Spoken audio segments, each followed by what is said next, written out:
नमस्कार दोस्तों, मैं हूं नितिन मलिक। दोस्तों, अभी जो कनाडा की इंडिया के साथ जो भी झगड़ा चल रहा है, डिस्प्यूट है, उसमें बहुत स्पीड से चीज़ें चेंज हो रही हैं। Just now few minutes back Canada के पीएम जस्टिन का अभी बयान आया है। थोड़ा सा रिकॉन्सिलेटरी टोन है, थोड़ा सा जो होता है ना, झगड़ा हो गया, थोड़ा झगड़े को डाउन करें, वैसे कुछ टोन आ रही है उनकी। वो क्या बोलते हैं कि मेरा कोई इंडिया को भड़काने का इरादा नहीं था, हम वो नहीं कर रहे हैं। हम तो बस ये बता रहे हैं कि इंडिया को सोचना चाहिए कि यहाँ पे एक सीरियस मैटर है, थोड़ा इसको हमें हेल्प करें सॉल्व करने में, इसको सीरियस लें। आई वांट आंसर्स, उसका जवाब चाहिए कि हमारी धरती पे किसी का खून हुआ है, एक कैनेडियन सिटीजन का। तो आप देख रहे हैं, जो कल उनकी टोन थी, जो आज उनकी टोन है, इंडिया का रिस्पॉन्स आया हार्ड हिटिंग।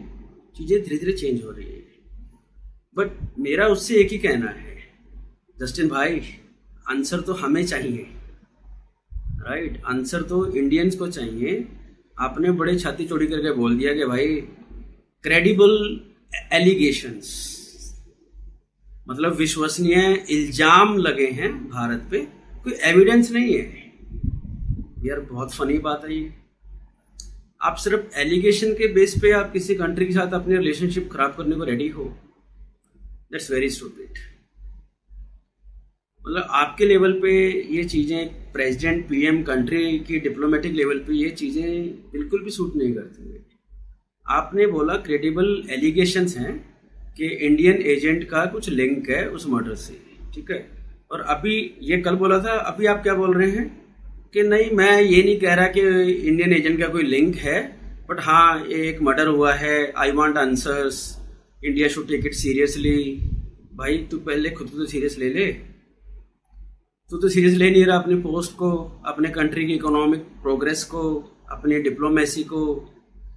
अब तेरी जो फॉरेन मिनिस्टर है मिस मेलोनी, राइट, उन्होंने पहले तो बड़ा तगड़ा बयान दे दिया कि हमारे यहाँ मार दिए कैनेडियन सिटीजन को और हमारे पास क्रेडिबल एलिगेशंस हैं, और अब उसको आगे लेते हुए हमारे 3 प्रिंसिपल्स हैं, फ्रीडम ऑफ एक्सप्रेशन, ब्ला ब्ला, और हम उसको निकाल रहे हैं।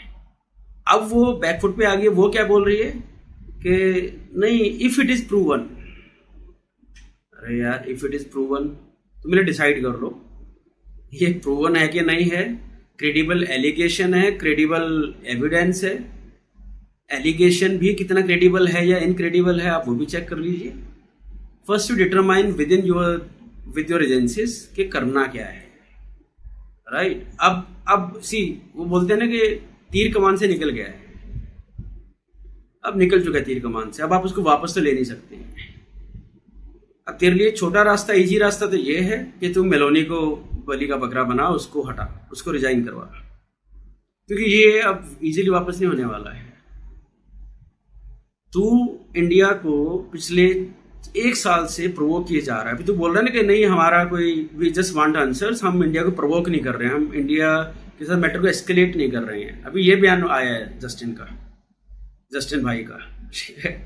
तो अभी तो ये बोल रहा है, और तू जो इंडिया को पिछले 1 साल से प्रोवोक कर रहा है, तेरे जो खालिस्तानी, तेरे जो लीडर हैं, तेरी पार्टी में भी हैं एक्चुअली, उन्हीं खालिस्तानी लीडर की पार्टी के सपोर्ट से तो पीएम बना हुआ है, वरना तेरी सरकार तो आज गिर जाए। माइनॉरिटी में है भाई तू, तेरे पास इनफ सीट्स ही नहीं है कि तू सेनेट में रह सके। आज अगर हरप्रीत सिंह, जो कि खालिस्तानियों का वहाँ पे एक लीडर बना हुआ है सेनेट के अंदर, पार्लियामेंट के अंदर कनाडा की, अगर वो अपना सपोर्ट वापस ले ले, तेरी सीट तो गई, तेरी सीट तो गई भाई, ठीक है? तो पहले तो तू ये अपने क्या बोलते हैं, अपने अंदर झांक और अपने आप से पूछ और हमें बता। वी वांट आंसर्स कि पिछले 1 साल से इंडिया को तू प्रोवोक कर रहा है। प्रोवोक कैसे कर रहा है? अब तेरे वहाँ पे खालिस्तानी रेफरेंडम करते हैं, हालांकि वहाँ पे 300 लोग भी इकट्ठे नहीं होते उनके रेफरेंडम में। रेफरेंडम के भी हमें खालिस्तान चाहिए कि नहीं चाहिए, लोग आए वोट डालें, उसको रेफरेंडम बोलते हैं। जिन लोगों को नहीं पता उनके अवेयरनेस के लिए मैं बता रहा हूँ रेफरेंडम क्या होता है। तो खालिस्तानी यूके में और ऑस्ट्रेलिया में और कनाडा में एक रेफरेंडम करते हैं कि भाई आओ सारे पंजाबियों, आके अपना वोट डालो और बताओ कि हम हम खालिस्तान चाहते हैं ताकि हमारी स्ट्रेंथ बने, ठीक है जी। अब ये तो हो रहा है खालिस्तान के अंदर, चलो कोई बात नहीं, रेफरेंडम कर रहा है, करने दो भाई, तू बोलता है पीसफुल कंट्री है, मान लेते हैं बात। फिर यही खालिस्तानी एक वो निकालते हैं, रैली निकालते हैं एक सिखों के ग्रुप और पे। उस रैली में ये लोग क्या दिखाते हैं, एक झांकी बनी हुई है, झांकी निकालते हैं जैसे हमारे यहाँ रामलीला में, जन्माष्टमी में झांकी निकलती है। झांकी में क्या निकालते हैं कि आतंकवादी स्टेन गन लेके इंदिरा गांधी का पुतला बना हुआ है, उसको गोली मार रहे हैं और वो गोली से, पुतले से खून बह रहा है। अब ये हेटेड नहीं है, ये टेरर को प्रमोट करना नहीं है। इंदिरा गांधी हमारी एक्स प्राइम मिनिस्टर रह चुकी है इंडिया की, राइट। उनको आतंकवादियों ने ही मारा था, यानी दो सिखों ने मारा था, जिनको बाद में फांसी की सजा दी गई थी इंडियन कोर्ट्स के द्वारा। अब आप उस 1984 के किस्से को झांकी बना के अपने खालिस्तान के पर्पस को चमकाने के लिए आप ये सब हरकतें कर रहे हो, और कनाडा क्या बोलते हो, फ्रीडम ऑफ एक्सप्रेशन है, ठीक है। तीसरी बात, आपको पहले पता होना चाहिए कि ये निज्जर जो आतंकवादी था, ये इंटरपोल पे है। ये इंटरपोल सारे देशों की पुलिस मिलके एक इंटरपोल संस्था बनती है। तो उसमें उसका ये रूल होता है कि अगर कोई इंडिया का फ्यूजिटिव है, जो इंडिया से भागा हुआ है, क्रिमिनल है, जिसके खिलाफ FIR दर्ज है इंडिया के किसी भी पुलिस स्टेशन में, अगर किसी और कंट्री में पाया जाए, उसको पकड़ के इंडिया को दिया जाए। आपको पता है अभी बहुत सारे ग्लोबल जो इवेंट हो रहे हैं उसमें रशियन प्रेसिडेंट क्यों नहीं जाता है, कई उसमें वो स्किप कर रहा है। एक रीजन ये भी है, जो कंट्री इंटरपोल का पार्ट है, USA ने इंटरपोल में पुतिन को एक क्रिमिनल की तरह दिखा रखा है। तो अगर वो किसी ऐसे कंट्री में जाता है जहाँ पे इंटरपोल की संस्था है, वो इंटरपोल का नेटवर्क का पार्ट है वो कंट्री, उनको प्रोटोकॉल तो यही कहते हैं कि उनको पुतिन को गिरफ्तार करना पड़ेगा, राइट। वो बात अलग है, पुतिन इतने बड़े देश का प्रेसिडेंट है, या तो वो आएगा नहीं, वो दूसरे देश को डिफिकल्ट सिचुएशन में डालना नहीं चाहता। बट मैं एक इंटरपोल का कंसेप्ट समझाने के लिए मैंने सारा बैकग्राउंड दिया है। तो जितने भी खालिस्तानी है, पुन्नू है, निज्जर जो मारा गया, राइट, और भी बहुत सारे हैं वहाँ पे, वे सबके सब इंटरपोल में लिस्टेड है भाई। और कनाडा के जस्टिन भाई, तुम्हें वो हमें देना चाहिए, being a partner of Interpol network, right. आज अगर कनाडा का कोई क्रिमिनल यहाँ पे आ जाता है इंडिया में, तुम क्या बोलोगे कि नहीं उसको तुम पार्लियामेंट का पार्ट बनाओ? वो यहाँ बैठ के कनाडा के अगेंस्ट कॉन्स्पिरेसी करे, उसकी सॉवरेनिटी का मजाक उड़ाए, उसको डाउन करे, तुम क्या बोलोगे कि हाँ इंडियन बहुत अच्छा कर रहा है? ऐसा होगा क्या? नहीं ना। तो नंबर 1 प्रोवोक भाई तुम कर रहे हो, प्रोवोकेशन। और कल तुमने जो बोलते ना, हमारे यहाँ हिंदी में होता है लक्ष्मण रेखा लांघना, आप लोगों ने कल वो लक्ष्मण रेखा लांघ दी है। Now there is no coming back वहाँ से, और इसके रिपरकशन बहुत हैवी होने वाले हैं, राइट। जहाँ तक बात है ट्रेड की, मैंने पहले भी ये मेंशन किया था एक वीडियो के अंदर कि तुम्हारा हमारा चिंदी सा ट्रेड है 6-7 बिलियन का, 6-7 बिलियन लाफेबल ट्रेड है ये, राइट। $100 बिलियन तो हमारे जो NRIs रहते हैं, बाहर काम करते हैं, वो हर महीने भेजते हैं, हर महीने $100 बिलियन। 6-7 बिलियन डॉलर के लिए तो क्या सोच रहा है कि इंडिया तेरे सामने झुक जाएगा? नंबर 1। नंबर 2, तू सोच रहा है कि मैं थोड़ा सा टोन डाउन करता हूँ चीज़ों को, चीज़ें थोड़ा सा शांत, कुछ ज़्यादा उम्मीद से, एक्सपेक्टेशन से ज़्यादा कड़ा रिस्पॉन्स आ गया तो छोड़ दो इसको। नहीं, ये तो नहीं छोड़ा जाएगा। जैसे मैंने बोला, तीर तो कमान से निकल चुका है, राइट। और थोड़ा सा मैं इस पर भी टच करना चाहूँगा दोस्तों, आप लोगों के अवेयरनेस के लिए जिनको नहीं पता है, एंड होपफुली जस्टिन जैसे लोगों के अवेयरनेस के लिए भी, कि जो निज्जर मारा गया है, राइट, इंडियन सरकार का उसमें कोई हाथ नहीं है, राइट। और वो क्यों मारा गया वो भी बता देता हूँ। वहाँ पे गुरुद्वारे होते हैं कनाडा के अंदर, जैसे इंडिया में पंजाब में गुरुद्वारे हैं, हर गुरुद्वारों की सबकी एक बड़े लेवल पे एक कमेटी होती है। जैसे इंडिया में है श्रोमणी गुरुद्वारा प्रबंधक कमेटी, राइट, जो सारे इंडिया के सारे गुरुद्वारों को एक संचालन करती है, मैनेज करती है उनको हाई लेवल पे। तो ऐसे ही वहाँ भी गुरुद्वारे हैं काफ़ी सारे, काफ़ी सिख कम्युनिटी है, हमारे सिख भाई काफ़ी रहते हैं वहाँ पे, बहुत ही मेहनती कम्युनिटी है विदाउट डाउट। तो अब वहाँ पे गुरुद्वारे में हर साल जो सिख पर्व मनाए जाते हैं, वैसाखी मनाई जाती है, तो उस पर बहुत चंदा आता है, मोटा खासा पैसा आता है।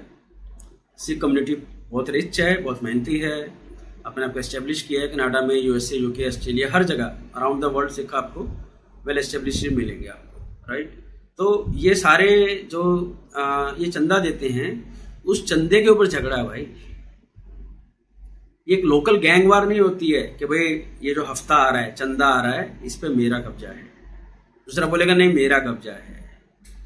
तो ये उस चंदे के लिए, और जो कि चंदा छोटी अमाउंट नहीं है, मोटी अमाउंट होती है, वो it's a big amount, right. उस पे निज्जर अपना हक जता रहा था, दूसरा ग्रुप जो था वो अपना हक जता रहा था पहले से। तो निज्जर ने धमकी दी थी कि मैं खालिस्तान, मेरे पास आदमी हैं अपने और मैं उड़ा दूंगा। वो उल्टा पड़ा, और दाव उल्टा पड़ गया और वो दो लोगों ने उसको उड़ा दिया। हालांकि ठीक है, वो कहते हैं बहती गंगा में हाथ धोना, भैया मारा उन्होंने किसी और चक्कर में, इंडिया का बेनिफिट है, एक बंदा निकल गया।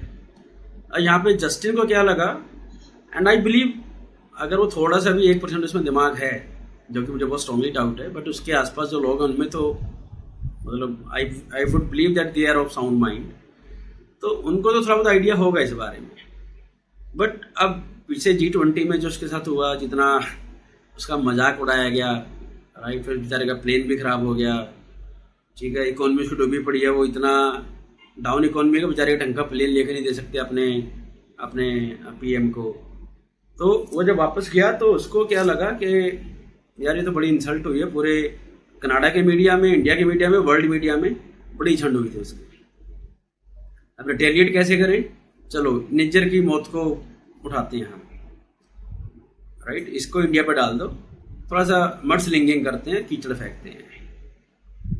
इनको लगा था बोल के मामला निपट जाएगा, बट वो पड़ गया उल्टा, राइट। अब सोचने वाली बात है, निज्जर जून में मरा था, अभी सितंबर आ गया है, राइट। अब इसने पार्लियामेंट में क्यों अनाउंस कर रहा है भाई, क्योंकि रिटेलिएशन है, ये बदला लिया जा रहा है, किसी तरह मैं इंडिया का नाम खराब करूँ, बिकॉज इंडिया में जाके उसकी जो बेइज्जती हुई है उसका तो कोई हिसाब नहीं है। मजा आया बिकॉज वो डिजर्व करता है, राइट। और उसको पता नहीं है ये खालिस्तानी एक दिन कनाडा को भी खालिस्तान ही बना देंगे, क्योंकि ये हेटेड की जो एक हेटेड है ना, हेट ऐसी चीज है जो बहुत जल्दी पकड़ती है चीजों को, ये बहुत जल्दी, हारमोनी है वो टाइम लेती है, शांति, पीस, भाईचारा, ये समय लेता है, टाइम लेता है बिल्ड करने में, बिकॉज म्यूचुअल ट्रस्ट बनाने में, एक म्यूचुअली प्रोग्रेसिव सोसाइटी डेवलप करने में बहुत लंबा टाइम लगता है। इंडिया की जर्नी उसको दिखाती है। बट हेट, नेगेटिविटी, बुरी चीजें, ये जंगल की आग की तरह फैलती है, राइट। पाकिस्तान देख लो ना, पाकिस्तान का वही हाल है, वही जो पाकिस्तान अपने यहाँ टेररिस्ट को हार्बर करता है, कनाडा भी उसी कैटेगरी में आ गया है। और इंडिया को अगर मारना होता, इंडिया अगर यही सब करना होता, because as a responsible state कोई कंट्री ऐसा नहीं करेगा, मैं ये मान के चलना चाहूँगा, एटलीस्ट डेमोक्रेटिक कंट्री, और इंडिया भी उसमें बिल्कुल भी शामिल नहीं है, इसमें कोई रत्ती भर भी डाउट नहीं होना चाहिए किसी को भी। और अगर मारना ही होता इंडिया को, तो भाई ये छोटे मोटे पन्नू वन्नू निज्जर क्या हैं, मैंने बताया ना पाकिस्तान के बहुत बड़े बड़े टेररिस्ट हैं, उनको टारगेट करेंगे ना। फिर ये लल्लू पंजू 100-200 लोगों को इकट्ठा करके, कोई झंडा खड़ा करके, ये बस मीडिया में खबरें बनाते हैं रेलिवेंसी बनाए रखने के लिए। अदरवाइज खालिस्तान का ना तो कोई पास था, ना कोई करंट है, ना कोई फ्यूचर है। ये खुद वहाँ कनाडा के पंजाबी भी बोलते हैं। तो जस्टिन भाई, अगर मेरे जैसे एक आम सिंपल आदमी इतना कुछ जान सकता है, तो थोड़ा सा रिसर्च आप भी करो यार। और अगर आप नहीं करना चाहते तो इंडिया के यूट्यूबर का ये वीडियो देख लो। मेरा नासी, मतलब मैं बहुत छोटा यूट्यूबर हूँ, बड़े बड़े महारथी बैठे हैं इंडिया के अंदर जो इस टॉपिक पे बहुत अच्छा बोलते हैं, अच्छा जानते हैं, काफ़ी रिसर्च है, उनसे ही बात कर लीजिए। और अगली बार कान का कच्चा बनने से परहेज करें, क्रेडिबल एविडेंस के बाद बात करें। और अगर एविडेंस है आपके पास, इंटरनेशनल कोर्ट में लेके जाएं, इंडिया को घसीटे वहाँ पे, राइट। कोर्ट तो इंडिया की नहीं है, इंटरनेशनल कोर्ट में लेके जाएं, हॉक के अंदर, और वहाँ पे इंडिया को बुलाएं और दिखाएं डोजियर अपना क्रेडिबल एविडेंस। याद रखना, एलिगेशन नहीं, एलिगेशन लगाने बहुत आसान है, राइट। बट आज के टाइम में और कोर्ट ऑफ लॉ में एविडेंस चलता है भाई, एलिगेशन नहीं। ओके दोस्तों, मिलते हैं फिर आपसे नए वीडियो में। Please like, subscribe and share. Thank you.